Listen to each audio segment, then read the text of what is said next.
How's it going, Hardwood Nation? I'm your online host, Justin Holbrook, and joining me on the desk is Alexander reporter Sean Neidig. Sean, Alexander controlled Jackson 50-20 tonight. It's not surprising that they beat them by 30 points because they jumped out to a huge lead in the first quarter. Yeah, you're exactly right, Justin. Alexander started the game on a 16-0 run to start the game, and then in the first half, Alexander shot 14 of 23, good for 61% from the field. They hit 4 of their 6 shots from behind the line, and their defense was getting after it too. They had 7 steals in that first half, 4 offensive rebounds, and that led to 8 second chance points also. Well, their offense was definitely clicking in the first half, but another big game from Seth Richardson. He had a great overall game. He had 19 points, which was just one shy of all of Jackson's points. Yeah, Seth Richardson was really a monster tonight. He hit 9 of his 14 shots, and he had 4 offensive rebounds by himself. And Jordan Mosley, who's the lone senior on this team, he's usually the team leader, but he took a back seat in the second half of tonight's game and let Richardson really take over the game. So kind of switching gears here, Sean, we're going to go from offense to defense. Alexander had a great game on defense.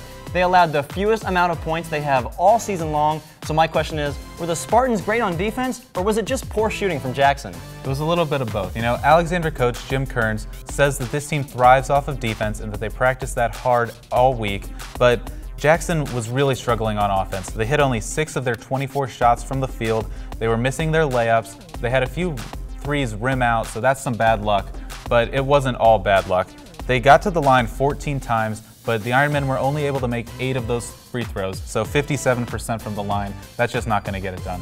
So definitely some missed opportunities from Jackson, but 2 big wins for Alexander after losing to Athens last week by just 5 points. What does it say about this team moving forward, Sean? Yeah, you know, they had that close game against Athens, so you can see that they play very physical with the top teams in the TVC. They had that 30-point win tonight. They won by 12 against Fedhawk. So they're sitting in 3rd place in the TVC. That's a very good place for them to be. Even with Alexander having a huge lead tonight for basically all of the game, Coach Jim Kearns was still getting after his players about their defense, even in the second half when they were up big. We just simply say we will not accept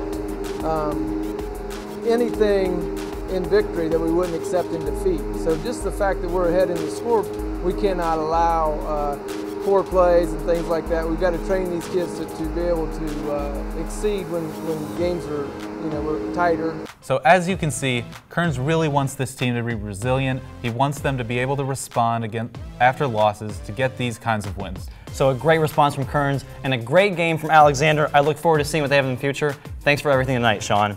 So lots of TVC action tonight, and believe me when I say you don't want to miss a minute of tonight's games, so go ahead and make your way over to woub.org/heroes. And if you're still hankering for more TVC basketball, and I have no idea why you wouldn't be, make sure to give us a follow on Twitter at Hardwood Heroes using the hashtag TVC Takeover. And you can also find us on Facebook and on Snapchat. For Sean Neidig, I'm Justin Holbrook, reminding you to be heroic.